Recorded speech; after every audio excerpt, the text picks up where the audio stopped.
অনির্দিষ্টকালের কারফিউয়ে থমথমে পরিস্থিতি। রাজধানীতে সেনা টহল জোরদার, মোড়ে মোড়ে তল্লাশি, সবাইকে নিরাপদে ঘরে থাকার আহ্বান।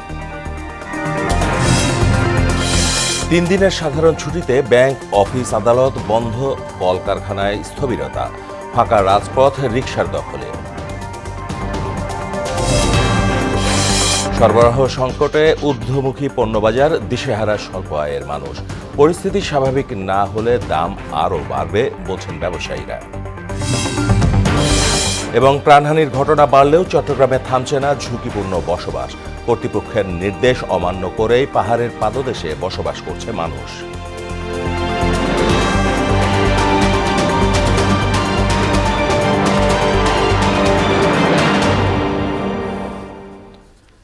আসসালামু আলাইকুম, সবাইকে মোহনা সংবাদে স্বাগত। শুনছিলেন শিরোনাম, সঙ্গে আছি মাহমুদ হোসেন।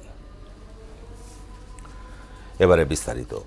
অনির্দিষ্টকালের কারফিউয়ে রাজধানীতে থমথমে পরিস্থিতি বিরাজ করছে। জনমনে কিছুটা ভীতি কাজ করছে। কারফিউয়ের প্রথম দিনে ঢাকার গুরুত্বপূর্ণ পয়েন্টে বসানো হয়েছে চেকপোস্ট। জোরদার করা হয়েছে সেনা, বিজিবি ও আইনশৃঙ্খলা বাহিনীর টহল। বিনা কারণে কিংবা জরুরি প্রয়োজনে যারা বের হচ্ছেন তাদেরও পড়তে হচ্ছে তল্লাশির মুখে।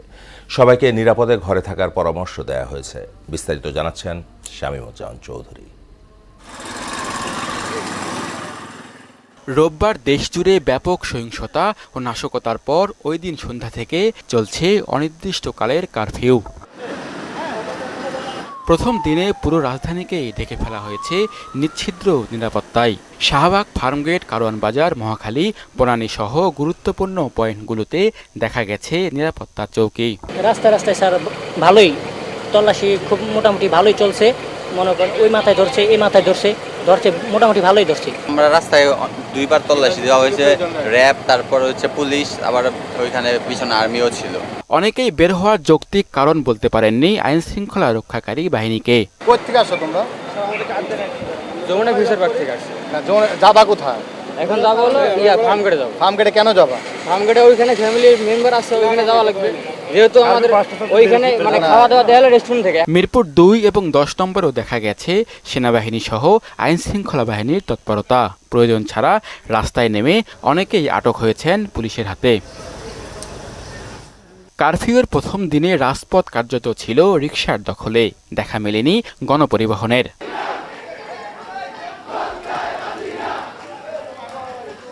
শামীমুজ্জামান চৌধুরী, মোহনা সংবাদ, ঢাকা।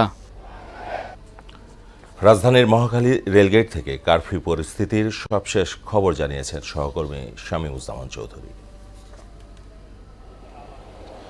অসহযোগ আন্দোলনের প্রথম দিনে রাজধানী জুড়ে কিন্তু ব্যাপক সংঘর্ষ হয়েছে এবং গতকালকে সকাল থেকে সন্ধ্যা পর্যন্ত আমরা দেখেছি যে সারা দেশে বিভিন্ন স্থানে বিক্ষিপ্তভাবে সংঘর্ষ হয়েছে এবং এই সংঘর্ষে আমরা এখন পর্যন্ত 98 জনের মৃত্যুর খবর পেয়েছি। এবং এখন যদি আমি রাজধানীর অবস্থা বলি, আমরা সকাল থেকে রাজধানীর বিভিন্ন পয়েন্টে ঘুরেছি। আমরা মিরপুর, শ্যামলী, কল্যাণপুর, টেকনিক্যাল, এদিকে হাতিরঝিল, রামপুরা ঘুরে আমরা এখন এই মুহূর্তে রয়েছি মহাখালী রেলগেট। এখন পর্যন্ত দেখেছি যে আজকে সেনাবাহিনী যে টহল সেটি কিন্তু অব্যাহত রয়েছে এবং গুরুত্বপূর্ণ চেকপোস্টগুলোতে আমরা দেখেছি যে সেনাবাহিনী এবং আইন শৃঙ্খলা বাহিনীর কঠোর নজরদারি এবং তল্লাশি অব্যাহত রয়েছে। এই মুহূর্তে যারা জরুরি প্রয়োজনে বের হচ্ছেন তারা কিন্তু তল্লাশির মুখোমুখি হচ্ছেন এবং নির্দিষ্ট কারণ দেখায় কিংবা কারফিউ পাস দেখায় তারা কিন্তু এক জায়গা থেকে অন্য জায়গায় যেতে পারছেন। এছাড়া আমি যদি সামগ্রিক অবস্থা বলি যে যারা কারফিউ আওতামুক্ত, যারা বিভিন্ন হাসপাতালে যাচ্ছেন কিংবা রিকশায় চড়ে রোগীরা হাসপাতালের উদ্দেশ্যে রওনা দিচ্ছেন তাদেরকে কিন্তু জরুরি প্রয়োজনে ছেড়ে দেওয়া হচ্ছে। এছাড়া সাধারণ মানুষ যারা বিনা কারণে বের হচ্ছে তাদেরকে কিন্তু নিরাপদ গন্তব্যে কিন্তু যাওয়ার জন্য বলছেন। এবং সব মিলে যদি বলি যে সাধারণ মানুষের মধ্যে কিন্তু এই মুহূর্তে শঙ্কা, উদ্বেগ, উৎকণ্ঠা রয়েছে এবং এই মুহূর্তে যারা বাইরে বের হচ্ছেন জনমনে কিন্তু আমি আতঙ্ক দেখেছি। এবং সার্বিক পরিস্থিতি যদি বলি, এখন পর্যন্ত সেনাবাহিনীর যে টহল সেটি অব্যাহত রয়েছে এবং বিভিন্ন গুরুত্বপূর্ণ চেকপোস্টগুলোতে কিন্তু সেনাবাহিনী যে তল্লাশি সেটি অব্যাহত রয়েছে।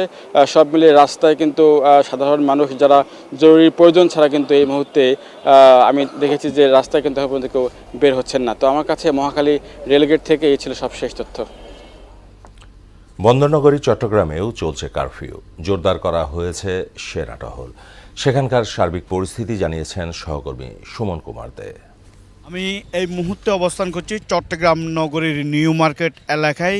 আর গতকাল সন্ধ্যা 6টা থেকে চট্টগ্রামের যে কারফি চলছে, অর্থাৎ সকাল থেকে আমরা নগরীর বেশ কয়েকটি এলাকায় ঘুরে দেখেছি, যেমন আগ্রাবাদ, মুরাদপুর, 2 নম্বর গেট, অক্সিজেন, নতুন ব্রিজ, বাকলি সহ বিভিন্ন এলাকায় গিয়েছি।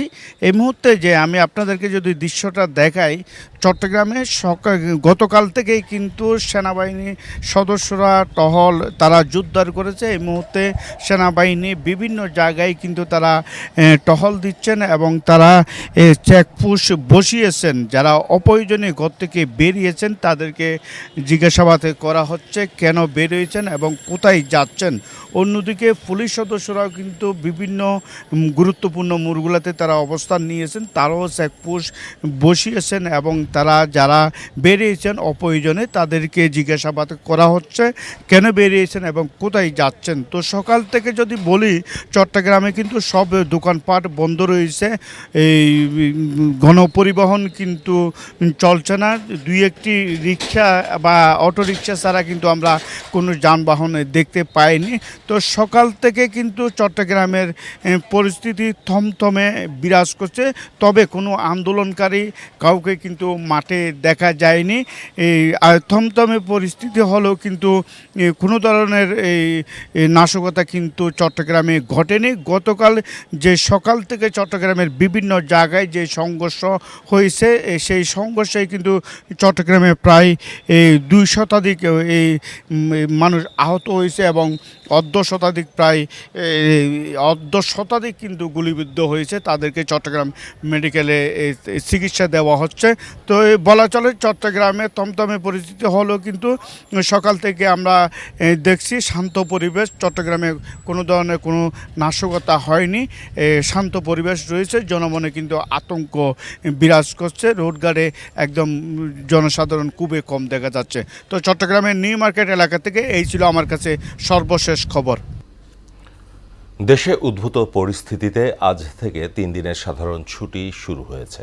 নির্বাহী আদেশে এ ছুটি ঘোষণা করেছে সরকার। জনপ্রশাসন মন্ত্রণালয় থেকে এ তথ্য জানা গেছে। গত 19 জুলাই রাতে কারফিউ জারি করে সেনাবাহিনী মোতায়েন করে সরকার। সাধারণ ছুটি থাকায় দেশের সব ব্যাংক, অফিস, আদালত বন্ধ রয়েছে। বন্ধ রয়েছে পুঁজিবাজারও। দেশের সব তৈরি পোশাক কারখানাও বন্ধ ঘোষণা করা হয়েছে।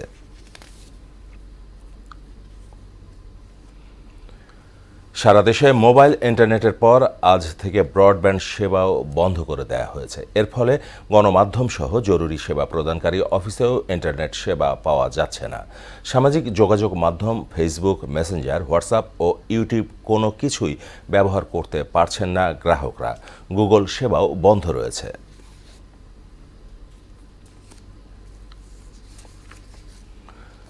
অসহযোগ আন্দোলনের মধ্যেই নতুন কর্মসূচি ঘোষণা করেছে শিক্ষার্থীরা। আজ মার্চ টু ঢাকা কর্মসূচি পালনের ঘোষণা দিয়েছে তারা। ছাত্র আন্দোলনের সমন্বয়ক আসিফ মাহমুদ ফেসবুক আইডিতে এ কর্মসূচি ঘোষণা করেন। এর আগে মার্চ টু ঢাকা মঙ্গলবার করার কথা ছিল। ফেসবুকে তিনি আরও লেখেন, সার্বিক পরিস্থিতি পর্যালোচনা করে এই জরুরি সিদ্ধান্ত নেওয়া হয়েছে। সারা দেশের ছাত্র জনতাকে ঢাকার উদ্দেশ্যে যাত্রা করার আহ্বান জানান আসিফ মাহমুদ।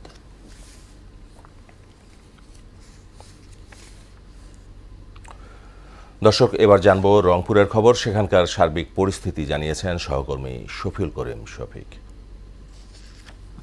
আপনি জানেন গতকাল সন্ধ্যা থেকে রংপুরে কিন্তু কারফিউ চলছে। এই কারফিউ হওয়ার কারণে রংপুরে যে সকল মানুষ জরুরি প্রয়োজন তারাই শুধু ঘর থেকে বের হচ্ছে এবং চিকিৎসক এবং নার্স যারা আছে এবং যারা কারফিউর অবমুক্ত তারাই শুধু কার্ড শো করে এই চেকপোস্টগুলো অতিক্রম করছে। আর যে সকল মানুষ জরুরি প্রয়োজনে ঘর থেকে বের হচ্ছে তাদেরকে চেকপোস্টে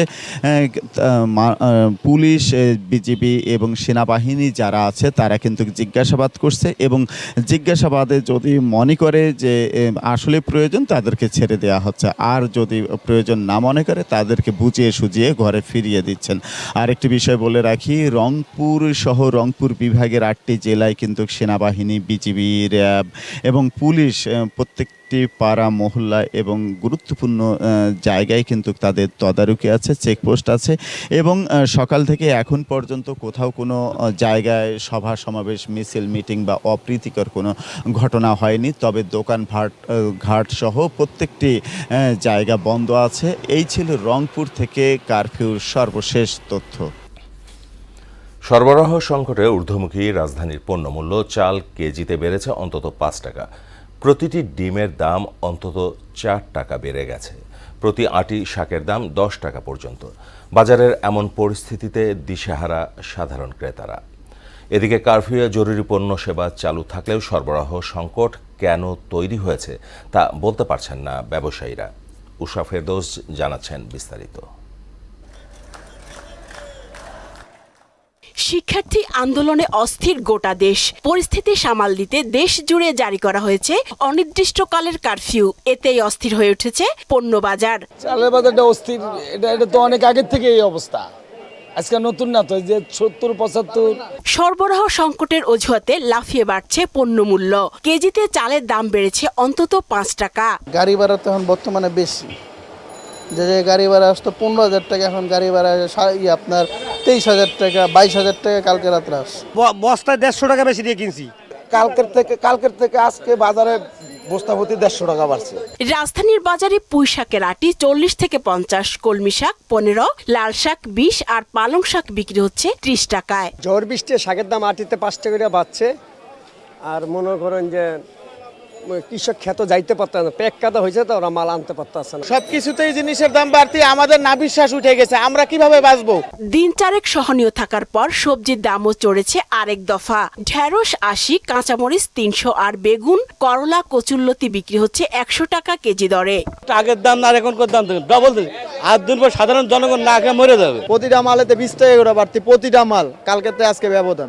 কারণ এইটুক কুমড়া যদি আমরা এটা কিনেছি আগে 40-50, এখন 100 টাকাতে এটা নিলাম। প্রোটিনের উৎস ডিমের দামও লাগাম ছাড়া, বেড়েছে মুরগির দামও। আরতে মাল পাই না, মানে কম পাইছি, কম আইন না, মানে দাম বেশি ধরে এনে ব্যস্ত আছি আমরা। ডিম কিনতে আসছি 12 টাকার ডিম, আজকে বললো 15 টাকা পিস কিনছি, মানে একটা ডিমে 3 টাকা বেশি। কালকে ডিম আসলে আপনার 11.5 টাকা, আজকে হয়ে গেছে 15 টাকা। 1100 1150 টাকার ডিম 1130 টাকা দিচ্ছে পরশু দিন, আজকে সেই ডিম 1500 টাকা। এটা কি দেশে কোনো সরকার আছে? পরিস্থিতি সহনীয় না হলে বাজার আরো অস্থির হবে বলে জানান ব্যবসায়ীরা। গাড়ি আসতে যায় না তো, কালকে এই যাবে, আমি ঢাকা গেছি, আপনার 1300 টাকার ভাড়া আইছে, 3700 টাকা দাও। উষা ফেরদৌস, মোহনা সংবাদ, ঢাকা। পাহাড় ধসে প্রাণহানি বাড়লেও চট্টগ্রামে থামছে না ঝুঁকিপূর্ণ বসবাস। বরং কর্তৃপক্ষের নির্দেশ অমান্য করে বাড়ছে পাহাড়ের পাদদেশে বসবাসকারী মানুষের সংখ্যা। অকাল মৃত্যু ও সম্পদহানি ঠেকাতে ঝুঁকিপূর্ণ বসবাসে নিরুৎসাহিত করছে কর্তৃপক্ষ। চট্টগ্রাম থেকে আব্দুল হকের ক্যামেরায় আফসানা নূরের প্রতিবেদন, জানাচ্ছেন আফরিন পপি। চট্টগ্রামে গত 16 বছরে পাহাড় ধসে 3 শতাধিক মানুষের মৃত্যু হয়েছে। তারপরও পাহাড়ের পাদদেশে ঝুঁকিপূর্ণ বসবাস বন্ধ হয়নি। এমনকি এ ব্যাপারে দীর্ঘস্থায়ী কোনো ব্যবস্থা নিচ্ছে না কর্তৃপক্ষ। কেবল বর্ষা মৌসুমে ভারী বৃষ্টির সময় বাসিন্দাদের নিরাপদ স্থানে সরিয়ে নেওয়ার উদ্যোগেই সীমাবদ্ধ কার্যক্রম। পাহাড়ের পাদদেশে বাস করা বেশিরভাগ মানুষই নিম্ন আয়ের। অন্য কোনো উপায় না থাকায় ঝুঁকিপূর্ণ জেনেও পাহাড় ছাড়তে নারাজ তারা। না, পাহাড় আল্লাহ দিলে ইনশাল্লাহ ভাঙে না, এটা ছোটোর থেকে বড় হয়েছি ইনশাল্লাহ। আগে আল্লাহ মা বাবার দোয়ায় কোনো কিছু হয় না, নয় দিকে ক্ষতি হয় না। আল্লাহর হুকুম হইলে মৃত্যু যেখানে আছে ওখানে হবে, যে আজ মৃত্যু যেখানে আছে ওখানে হবে। জেলা প্রশাসন ওইটা মনে হয় আমরা এখানে মাছ দিয়ে বলি দিয়ে মনে হয় যারা একদম সাইডে ওরা সরিয়ে যায়। বৃষ্টি পড়লে তো প্রশাসন থেকে না, আমাদের কাউন্সিলর আছে, তারা শুধু আসে মাইকিং করে। তো মাইকিং করা হলে আমরা সতর্ক হয়ে যাই, এবং ওই ছেলে যারা আমরা পুরুষ মানুষ তারা হয়তো রাতে মসজিদে গিয়ে থাকি, নাহলে দিনের কাজকর্মে চলে যাই, আর মহিলারা না আশপাশের বাসাবাসিতে যাই থাকে। আর পাহাড় ব্যবস্থাপনা কমিটির আহ্বায়ক বললেন, বিভিন্ন সময়ে উচ্ছেদ করা হলেও আবারও একই স্থানে ফিরে আসে ঝুঁকিপূর্ণ বসবাসকারীরা। বর্ষা মৌসুমে যখন বৃষ্টিপাত শুরু হয় তখন যে সকল পাহাড় বা টিলা বসবাস করাটা ঝুঁকিপূর্ণ, প্রশাসন বা স্থানীয় জনপ্রতিনিধি বা অন্যান্য ভলান্টিয়ার সংস্থা যারা রয়েছে, পুলিশের সহযোগিতা নিয়ে, আনসারের সহযোগিতা নিয়ে, ফায়ার সার্ভিসের সহযোগিতা নিয়ে তাদেরকে আমরা সেখান থেকে সরিয়ে নিরাপদ স্থানে যাওয়ার জন্য বলি, এবং আমরা নিয়েও যাই। পাশাপাশি মাইকিংও করি যাতে তারা নিরাপদে সরে আসতে পারে। জানমালের কথা ভেবে পাহাড়ের পাদদেশে ঝুঁকিপূর্ণ বসবাসকারীদের নিরাপদ স্থানে আবাস গড়ার পরামর্শ দিয়েছেন তিনি। আফরিন পপি, মোহনা সংবাদ। দর্শক, এবার জানবো রাজধানীর মহাখালীর খবর। সাবেক সেনা কর্মকর্তাদের বিক্ষোভ মিছিলের খবর জানাচ্ছেন সহকর্মী মনিরুল ইসলাম। মহাখালী এলাকায় তো আমার পিছনে একটি মিছিল হচ্ছে। আমি যদি দেখাতে চাই, এই মিছিলে যারা অংশ নিয়েছেন তারা কিন্তু সবাই সেনাবাহিনীর সাবেক সদস্য এবং তারা দর্শক জানেন যে আজ থেকে অনির্দিষ্টকালের জন্য কারফিউ জারি করেছে সরকার এবং সেই কারফিউ জারি করার প্রেক্ষিতে সেনা কর্মকর্তারা কিন্তু ছাত্রদের যেই লং মার্চ কর্মসূচি এবং ছাত্রদের মৃত্যুর জন্য আসলে যেই বিষয়টি তার প্রতিবাদে কিন্তু তারা ছাত্রদের প্রতি সংহতি জানিয়ে তারা কিন্তু বিক্ষোভ মিছিল করছে এবং আমরা যখন দেখেছি রাওয়া ক্লাব থেকে মিছিলটি বের হতে হতে জাহাঙ্গীর গেটের দিকে মিছিল এগিয়ে তখন সেখানে কিন্তু সেনাবাহিনীর চেকপোস্ট ছিল এবং চেকপোস্টে আসলে সেনাবাহিনীর যারা কর্মকর্তারা দায়িত্ব পালন করছিলেন তাদের সাথে এই সাবেক সেনা সদস্যরা কথা বলেছেন এবং কথা বলার প্রেক্ষিতে তারা তাদেরকে অনুরোধ করছেন যে দেশের সংবিধান যাতে ভঙ্গ না করে, যাতে অন্যায়ভাবে ছাত্রদের উপরে যাতে গুলি না করা হয় সেই দাবিটি কিন্তু তারা জানিয়েছেন এবং তারা এটিও বলেছেন যে যাতে করে সেনাবাহিনী দেশের স্বাধীনতা এবং সার্বভৌমত্বের প্রতি সম্মান রেখেই তারা যেন দায়িত্ব পালন করে। দর্শক, এই ছিল আমার কাছে মহাখালী থেকে সবশেষ পরিস্থিতি। এবার জানবো ময়মনসিংহের খবর। সেখান থেকে কারফিউ পরিস্থিতি জানিয়েছেন সহকর্মী রুবায়েত বাপ্পি। আপনি জানেন যে দেশব্যাপী কারফিউ চলছে, তো আমি এখন দাঁড়িয়ে আছি ময়মনসিংহের নতুন বাজার এলাকায়। তো ময়মনসিংহের পরিস্থিতি কিন্তু সকাল থেকেই একটু থমথমে অবস্থা বিরাজ করছে। তো আমি যদি একটু দেখাতে চাই যে এই থমথমে অবস্থার মধ্যেও কিন্তু বিভিন্ন যানবাহন চলাচল করছে, সাধারণ মানুষজন কিন্তু বের হচ্ছে।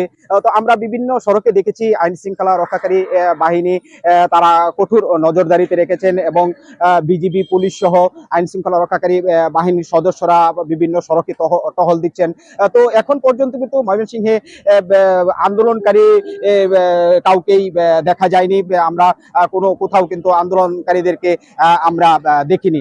তো দোকানপাট কিন্তু এখন পর্যন্ত বিগত দিনে যেভাবে খোলা ছিল সেই রকম কিন্তু দোকানপাট ব্যবসা প্রতিষ্ঠান খোলা নেই, বেশিরভাগ ব্যবসা প্রতিষ্ঠান কিন্তু বন্ধ রয়েছে। তো সাধারণ মানুষজন যে বিষয়টি বলছিলেন যে এই যে কারফিউ পরিস্থিতি এবং সহিংসতার কারণে মানুষের মাঝে কিন্তু একটি ভীতির সঞ্চার হয়েছে এবং ময়মনসিংহের পরিস্থিতি কিন্তু অনেকটাই থমথমে অবস্থা বিরাজ করছে। তো সব মিলিয়ে যদি বলা যায় যে এই যে অস্থিরতা, সেই অস্থিরতার মাঝে কিন্তু ময়মনসিংহের সার্বিক পরিস্থিতি চলমান রয়েছে এবং আমরা যে বিষয়টি মানুষের কাছ থেকে জেনেছি যে তারা কিন্তু চান যে একটা শান্তিপূর্ণ পরিবেশ ফিরে আসুক এবং জনজীবনে স্বস্তি আসুক, এমনটাই কিন্তু প্রত্যাশা করেন ময়মনসিংহের সাধারণ মানুষজন। তো এই ছিল আমার কাছে কারফিউ পরিস্থিতি নিয়ে সর্বশেষ।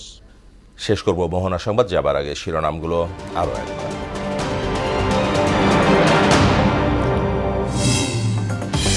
অনির্দিষ্টকালের কারফিউয়ে থমথমে পরিস্থিতি, রাজধানীতে সেনা টহল জোরদার, মোড়ে মোড়ে তল্লাশি, সবাইকে নিরাপদে ঘরে থাকার আহ্বান। 3 দিনের সাধারণ ছুটিতে ব্যাংক, অফিস, আদালত বন্ধ, কলকারখানায় স্থবিরতা, ফাঁকা রাজপথ রিকশার দখলে। সরবরাহ সংকটে ঊর্ধ্বমুখী পণ্য বাজার, দিশেহারা স্বল্প আয়ের মানুষ, পরিস্থিতি স্বাভাবিক না হলে দাম আরও বাড়বে বলছেন ব্যবসায়ীরা। এবং প্রাণহানির ঘটনা বাড়লেও চট্টগ্রামে থামছে না ঝুঁকিপূর্ণ বসবাস, কর্তৃপক্ষের নির্দেশ অমান্য করেই পাহাড়ের পাদদেশে বসবাস করছে মানুষ।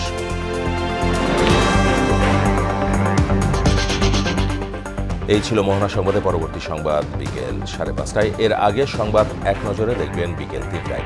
মোহনার সবশেষ খবর জানতে ভিজিট করুন www.mohana.tv। সংবাদ দেখতে পারেন ফেসবুক ও ইউটিউবে। এতক্ষণ সঙ্গে থাকার জন্য সবাইকে